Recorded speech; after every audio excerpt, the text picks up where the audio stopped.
In this video, we're gonna learn about time study, work measurement motions time study. So basically, we've got work element or WE, and then this one is the sample level 1, 2, and 3, 4 until 5.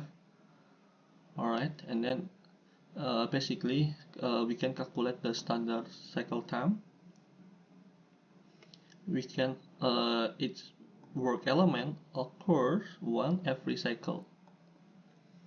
The p-value is 0.04 and 95% confidence level for estimate required sample size.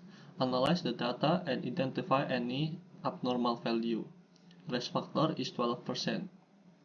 So we can first determine the abnormal first.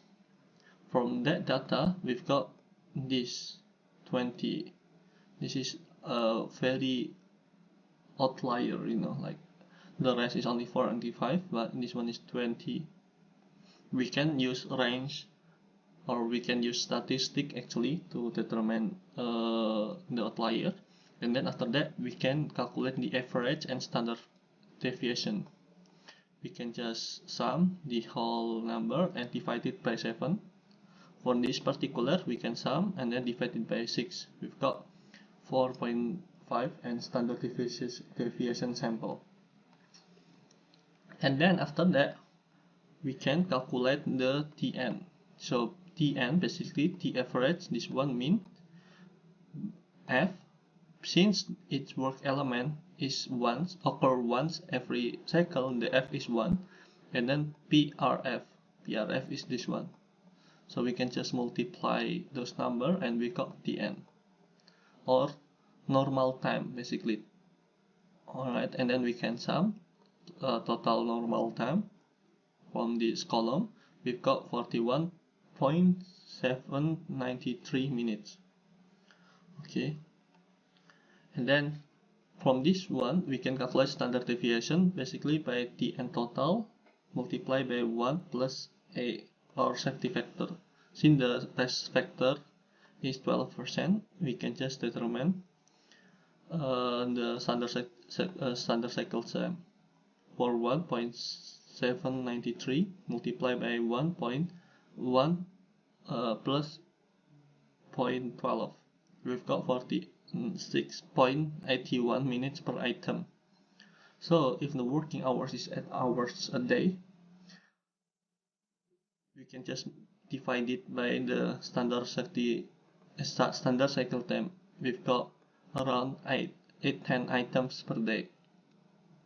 And then we can calculate the required sample size, the sample size needed, basically by this value Z multiplied by S, or standard deviation, and then divided by p-value and T average. And then don't forget to make the power of 2.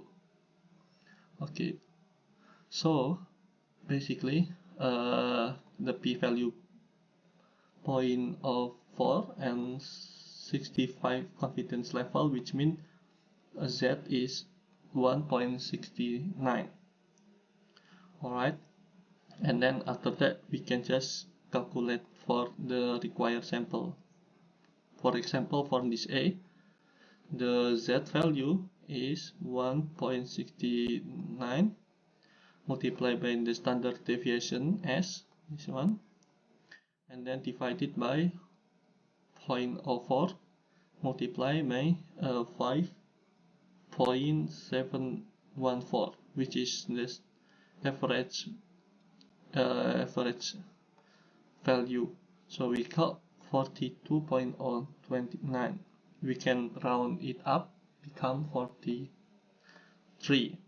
and the same as the rest.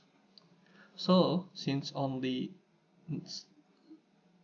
6 until 7 observation that we have taken, none of the work element have sufficient. So there's no sufficient in the sample to satisfy 4% precision at 95% confidence.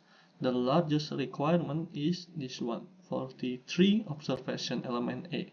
Therefore, at least 43 observations per element should be collected.